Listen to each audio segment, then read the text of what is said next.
Have you ever heard of a war that changed the world, but not with massive armies clashing on land? Instead, it was fought on the vast, unforgiving ocean, a battle of wood, wind, and iron will. This is the story of when two mighty empires collided, a conflict so epic it's still remembered today.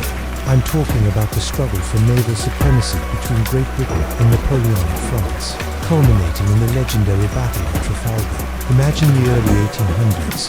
Napoleon Bonaparte, a military genius, has conquered most of Europe. His armies are unstoppable. But one stubborn island nation stands in his way. Great Britain, protected by the English Channel and its powerful Royal Navy. Britain is the last major obstacle to Napoleon's total domination. Napoleon knows this. He famously says, "Let us be masters of the Channel for 6 hours, and we are masters of the world." His plan, the Grande Armée, his massive invasion force, is gathered on the French coast, ready to cross.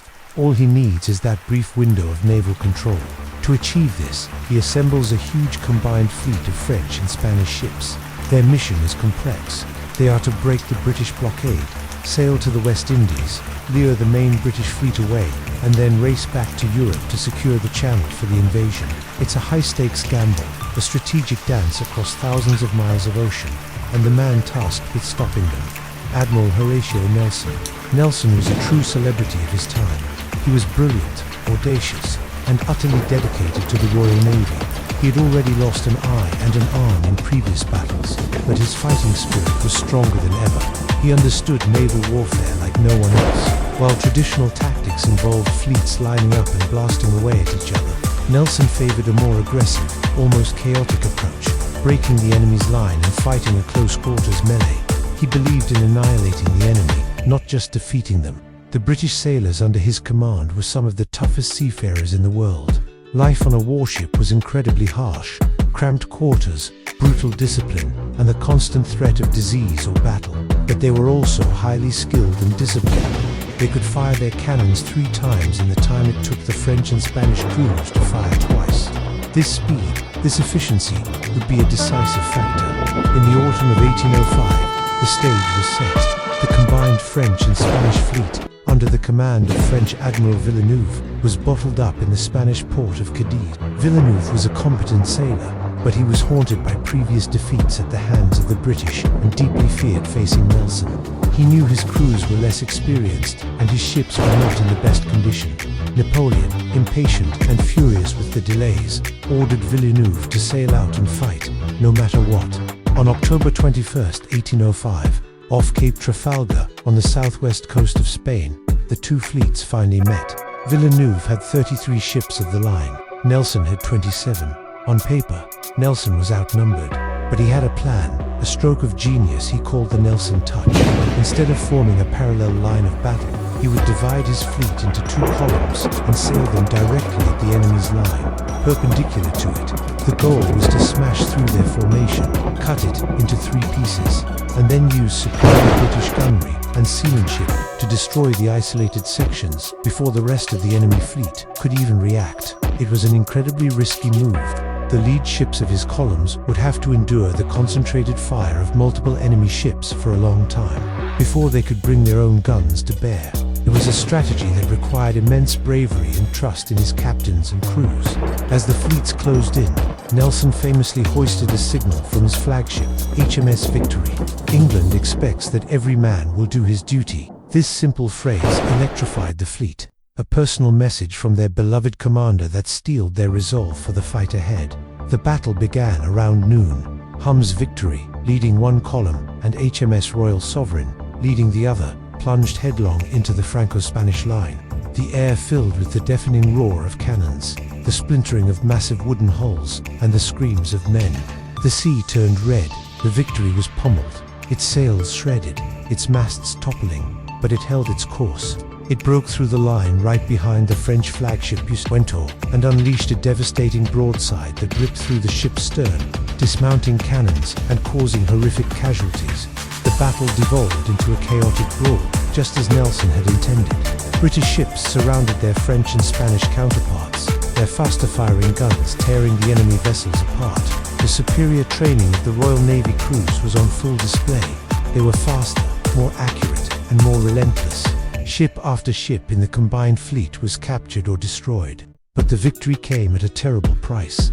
Aboard the Victory, in the heart of the fight, Admiral Nelson was walking the deck when a French sniper, perched high in the rigging of the Redoutable, fired his musket. The ball struck Nelson in the shoulder, passed through his lung, and lodged in his spine. He was carried below deck, mortally wounded. Even as he lay dying, his mind was on the battle. He constantly asked for updates. When he was told that they had achieved a great victory, with 15 enemy ships taken, he was content. His last words were, "Thank God, I have done my duty." The Battle of Trafalgar was a total and complete victory for the British. Not a single British ship was lost, while the French and Spanish fleet was effectively annihilated. 18 of their ships were captured, and 4 more were destroyed. The naval power of France and Spain was shattered for a generation. The consequences were immediate and profound. Napoleon's dream of invading Britain was over forever. The Grand Army waiting on the coast was soon marched east to fight other battles in Austria and Prussia. Britain's command of the seas was now absolute and would remain unchallenged for over a century. This naval supremacy allowed the British Empire to grow and flourish, shaping global trade, politics, and culture for the next 100 years. The world we live in today was fundamentally shaped by the outcome of that single, brutal afternoon off the coast of Spain. Trafalgar wasn't just a battle, it was the ultimate clash of two empires' ambitions, fought on the rolling waves of the Atlantic. It was a story of strategic genius, incredible bravery, and ultimate sacrifice. The legacy of Nelson, the grit of the British sailors, and the thunder of the cannons at Trafalgar echo through history. A powerful reminder of how a single day at sea can change the destiny of the world. It is truly the war on the ocean that no one will ever forget. Thank you so much for watching. If you found this story as fascinating as I do, please hit that like button. There are battles that fade into dust, and there are wars that carve their names into the eternal memory of the sea. This is the story of the day when two empires collided, not on land, but on the endless blue frontier, and the ocean itself became a kingdom of fire. For centuries, the world's greatest powers pushed their ambitions across continents, but their hunger did not stop on shore. The ocean's vast, untamed, merciless became the stage for domination. Two empires rose above all others. The Empire of the Sun, disciplined, technologically advanced, built on honor, and the dominion of the Iron Crown, brutal, powerful, forged in conquest. Both believed they were destined to rule the waves. Both refused to bow. The sea does not forgive pride, and it was pride that dragged them toward catastrophe. The Empire of the Sun assembled the Dawn Armada, sleek warships fast as wind, with reinforced hulls, precision cannons, and elite sailors trained since childhood. The Dominion answered with the Iron Fleet, towering juggernauts, boasting triple-layered armor, monstrous broadside cannons, and commanders who feared nothing, not even death. Two philosophies, two destinies, one ocean. No horn sounded, no messenger announced it. Only the sea whispered the truth. The enemy was here. The captains raised their Captain Narration, leader of the Dawn Armada, whispered, "So, the Iron Crown sends its giants." Admiral Vaughan, aboard the Dominion flagship Titan's Fury, growled, "Let them come. We will break them." The distance closed. The tension suffocated the air. A single cannon shot roared. No one knows who fired first, but that thunder became the spark that ignited the war. No one forgets. Both fleets exploded into motion. Cannons flared. Decks shook. Splinters flew like arrows. The sea turned into a battlefield of fire, iron, and blood. Ships collided. Waves swallowed the weak. The ocean burned. Lieutenant Kidd, young but fearless, directed a daring maneuver, steering her vessel between two Dominion warships. Her crew shouted in unison as she yelled, "Hard starboard! Fire everything!" Her cannons roared, and one enemy ship burst into flames. Meanwhile, on the other side of the battlefield, Commander Harkin of the Iron Fleet refused to fall. With blood on his face and smoke in his lungs, he shouted, "Reload! Even if your hands burn." Their courage fed the storm. Greatness is forged in moments when death feels inches away. Just when the Empire of the Sun seemed to be gaining ground, Admiral Vaughan unleashed the Iron Fleet's secret weapon, the Leviathan Cannon, a massive experimental weapon capable of sinking a ship with a single hit.